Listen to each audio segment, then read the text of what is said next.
Ayem a posté cette photo d'elle il y a 3 jours sur son compte Instagram. Sur cette photo, Ayem montre une partie de son cou avec des marques rouges. En légende, elle écrit « 2016, désormais je vais vous révéler toute la vérité ». Ayem insinue-t-elle que Vincent Miclet aurait été violent lors de leur relation? Si la plupart des commentaires et retours sur cette photo montrent leur soutien à Ayem, certaines personnes pensent qu'elle aurait fait de fausses traces dans son cou, avec un rouge à lèvres. Hier, c'était l'anniversaire d'Ayem, et elle s'est exprimée sur les réseaux sociaux. 24 novembre 2022. C'est souvent dans les moments les plus douloureux que les gens se révèlent. Certains sont étonnants, ils t'enveloppent d'une force surprenante alors que tu n'attendais rien d'eux. D'autres sont égaux à eux-mêmes, toujours là et présents.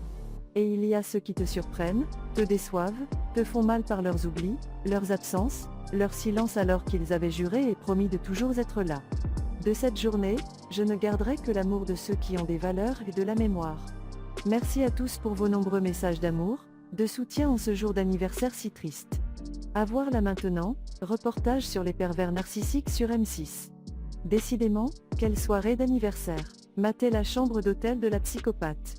On vous le dit, elle est fauchée. Arrête de faire la victime sur les réseaux, ça en devient pathétique, tu supplies la pitié des gens, la mythomane, rends le petit à son père, tu es malsaine et instable. La fille, elle est là à voir qui la soutient et qui ne la soutient pas comme une obsédée, on sait que tu es seule et malheureuse dans ta vie mais il faut arrêter le cinéma. Ton fils déscolarisé depuis 2 semaines à cause de ta folie, on en parle? Ça joue les bonnes mères sur les réseaux alors que tout le monde en interne sait que ton fils, tu ne t'en occupes même pas. C'est ta mère qui s'en charge pendant que tu fais la tchouin à Paris à loger chez les gens, SDF que tu es. C'est quel genre de mère indigne qui laisse son fils sans école, sans carnet de santé juste parce que le père ne veut plus lui payer une pension de 5 000 €.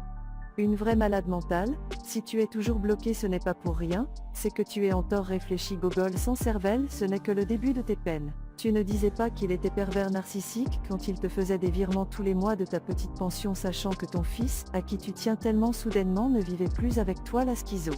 Cherchez à comprendre la folie et la schizophrénie de la personne, elle est gogol, il suffit de voir sa misérable vie, tout est un échec chez elle. Elle se cherche des amis à travers sa tragédie, à voir qui la soutient, qui ne la soutient pas, bizarre comme elle est avec son rouge à lèvres dans le cou, elle est tellement atteinte psychologiquement, il faut être aveugle pour ne pas le voir à ce stade.